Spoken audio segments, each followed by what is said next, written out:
Oke, teman-teman, sekarang kita lanjut ke bahasan selanjutnya, yaitu hmm, kartu tanda anggota Muhammadiyah. Nah, ini ya KTA itu merupakan identitas resmi yang diberikan kepada setiap anggota Muhammadiyah sebagai bukti keanggotaan yang sah. Itu ini yang ngeluarinnya dari pusat gitu ya, teman-teman. KTA ini berfungsi sebagai identitas resmi anggota, alat verifikasi keanggotaan, akses fasilitas dan layanan, kemudian pendataan dan administrasi. Gitu. Jadi secara umum setiap warga Muhammadiyah memang berhak untuk membuat kartu tanda anggota Muhammadiyah melalui prosedur resmi persyarikatan. Namun ada mengingat posisi dan keistimewaan pimpinan cabang istimewa Muhammadiyah sebagai cabang luar negeri, maka PCI Mesir menetapkan kebijakan khusus terkait proses pembuatan KTAM melalui jalur PCI Mesir. Nah, itu jadi tadi gitu ya, teman-teman. Kalau misalnya teman-teman itu memang merupakan kader Muhammadiyah, terlepas itu memang kader ataupun sebatas simpatisan, itu sebenarnya bisa eh, melakukan prosedur pembuatan KTAM gitu ya, mengajukan prosedurnya ke pimpinan pusat seperti itu. Hanya saja karena PCIM Mesir ini KTAM-nya punya nilai tersendiri gitu ya, teman-teman, khususnya di Muhammadiyah di Indonesia seperti itu. Jadi kalau misalnya teman-teman bawa KTAM yang keluarnya itu dari PCI Mesir, itu biasanya punya nilai plus gitu ya dibandingkan dengan KTAM yang keluar dari cabang-cabang lainnya seperti itu. Kenapa? Karena pimpinan cabang istimewa Mesir ini itu ya kurang lebih setaranya dengan pimpinan wilayah gitu, bukan dengan pimpinan cabang. Karena kita di sini itu cabang istimewa gitu. Nah, adapun kebijakan khusus itu gitu ya. Jadi nggak bisa setiap orang mau di Mesir gitu ya, kader Muhammadiyah di Mesir itu bisa membuat KTAM. Nah, ada beberapa syarat-syarat untuk pengajuan KTAM gitu ya. Jadi kebijakan khusus itu tidak semua Muhammadiyah membuat KTAM oleh PCIM, hanya warga yang telah terbukti aktif dan dalam kegiatan PCIM yang dapat mengajukan pengajuan KTAM gitu ya. Jadi kalau misalnya teman-teman ingin membuat KTAM lewat PCIM, maka teman-teman harus aktif dulu di PCIM seperti itu. Nah, tolak ukur keaktifannya itu kurang lebih ada 4 poin. Yang pertama itu pengurus aktif atau pernah menjadi pengurus PCI Mesir atau organisasi otonom di bawahnya.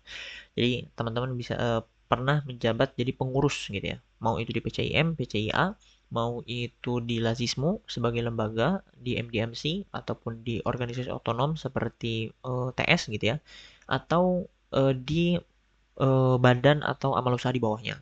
Pernah jadi pengurus TKABA atau pengurus MD Catering dan lain sebagainya. Itu boleh untuk mendapatkan KTAM, pengajuan KTAM. Kemudian yang kedua, senior PCIM yang memiliki jasa terhadap PCIM baik secara langsung maupun tidak langsung, gitu ya.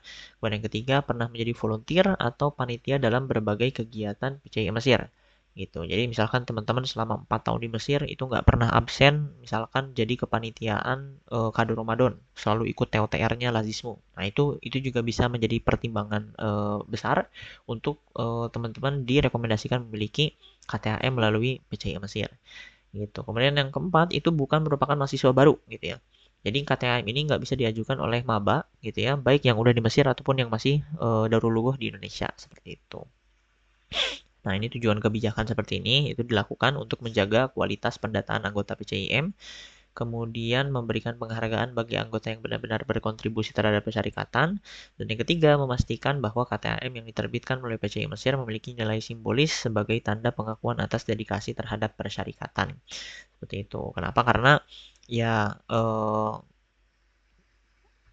ya tanpa mengurangi rasa hormat gitu ya. Karena beberapa kasus yang kami terima gitu ya selama satu periode ini ada beberapa orang yang sebelumnya nggak pernah aktif di PCIM gitu. Bahkan dia bukan juga orang Muhammadiyah seperti itu kan.